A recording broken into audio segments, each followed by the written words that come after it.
Just 2 months after wedding and forgetting poor Jason, Britney made headlines again. This time it was all about her new video, Every Time. The plot twist? Britney commits suicide. I don't know how she comes up with these ideas. I think she just perpetually wants to shock people. And I think she's always trying to come up with new ways to be naked. Suicide is not a fun thing to put in a video. The original video idea had Britney drowning in a bathtub after taking a bunch of pills. The first draft is she's getting bombarded by the media. Things are getting a little heavy. She's having trouble with her boyfriend. And then on top of that, she kills herself. To me, it was depressing. Typically, her videos are straightforward. There's just dancing and humping in her videos. Why does she have to confuse it with suicide? When the news of Britney's self-destruction party leaked to the internet, some fans were outraged. Everybody was like, oh my God, Britney's committing suicide in her video. Wow! Everybody that thought she was a role model is up in arms. You know, her fans were like, how can you do this to us? I know I'm diving into my own destruction. Britney's doing things for shock value, and it's backfiring on her. Britney did an immediate rewrite, promising fans a suicide-free video. When Every Time premiered in April of 2004 on MTV, viewers were stunned and a bit confused to still see a drowning pop star. She's in a bathtub. There's blood. She's sinking under the water. Is it suicide? Did she bump her head? What's going on? She reveals that there's blood on the back of her hand. And the story was that she got hit in the head by a photographer when she was running through them. And so it's the injury to the back of the head that led her to kind of have this concussion and then kind of drown. What? I'm sorry, where is this coming from? And she has this crazy fantasy where she's running down this white hallway, possibly towards death, we're not sure, but then it turns out to be a hospital where she watches a baby being born. It's like, wait, is your character in the video in a video? At the end of the video, she comes back to life and she's laughing like it was all a joke and she's just kidding. Ha ha, she fooled us. She confused us more than anything else. Britney insists the video is about reincarnation, but some think it might be more autobiographical. I think she's really opening a little window into Britney's life and saying, hey, it's hard in here. You know what, Britney? Be strong. We love you. We care. Britney's always seemed to prefer dating famous dudes. That's why it was so perplexing when she fell in love with backup dancer Kevin Federline, and then wanted to marry him less than 3 months later. When Britney first got together with Kevin Federline, everybody was like, who is this guy? And how the hell did this guy get so lucky? Britney and Kevin officially became an item when they hooked up at the Hollywood club Joseph's in April of 2004.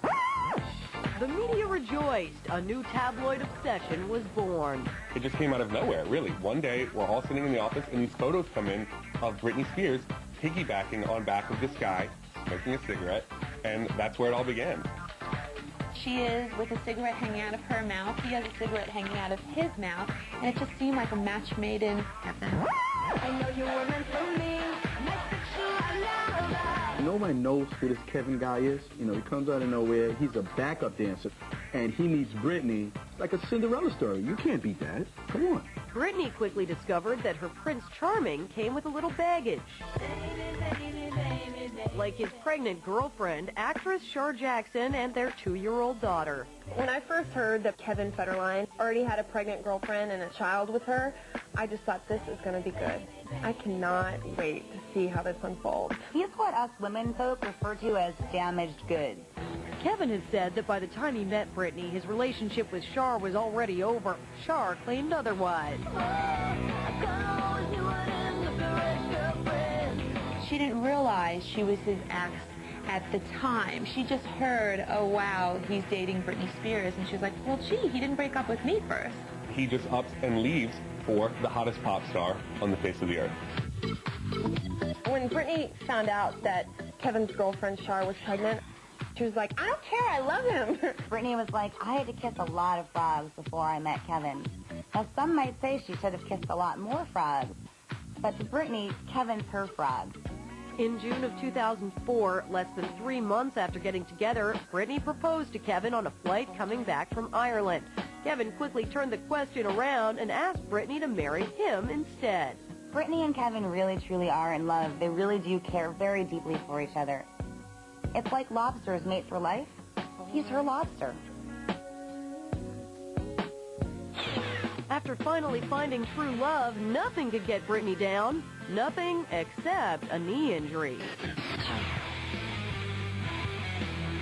In June 2004, Britney took a nasty spill that not only shut down her video shoot, but abruptly ended her Onyx Hotel tour. There's only one Britney Spears, so if Britney Spears goes down for the count, there goes the whole concert tour.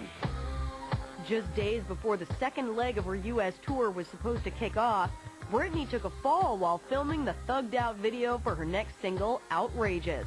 Britney's in New York and she's shooting a video with Snoop Dogg. You know, she's keeping it real. She's wearing, like, the basketball jersey. She looks kind of gangster style. And Snoop's off a shizzle-dizzle. And Britney's like, oh, my God, I hurt my knee. Mid-dance, she just collapsed, and her knee just gave out, and she had to be scooped up by her big bodyguard and just carried her away. She actually had to get surgery on the knee and physical therapy and everything, and they had to cancel the whole tour. This was completely shocking to her fans. They wanted to see her. She's on crutches. She's not performing. Game over. Britney's doctors reported that she suffered from floating cartilage, but some speculated the fall was a little too convenient, especially in the wake of canceled shows, bad reviews, and outrageous lip-syncing allegations. Britney was complaining for a while to people that she was not enjoying this tour. She just wanted to get it over with already and go and be with her new love, Kevin Federline. Then, later on, stories and photos kept arising of her frolicking with Kevin. Hey, Britney! And that's what people were outraged, was because she was like, oh, boo-hoo-boo, my knee hurts. And then there were all these pictures of her, like, gallivanting around town. This is a perfect way out. It's sort of like, I didn't do my homework and all of a sudden you have an upset stomach. She made her own little snow day for herself. Britney's recovery may have been speedy. It's possible that she had her own home remedy. Kevin's love is the strongest medicine of all.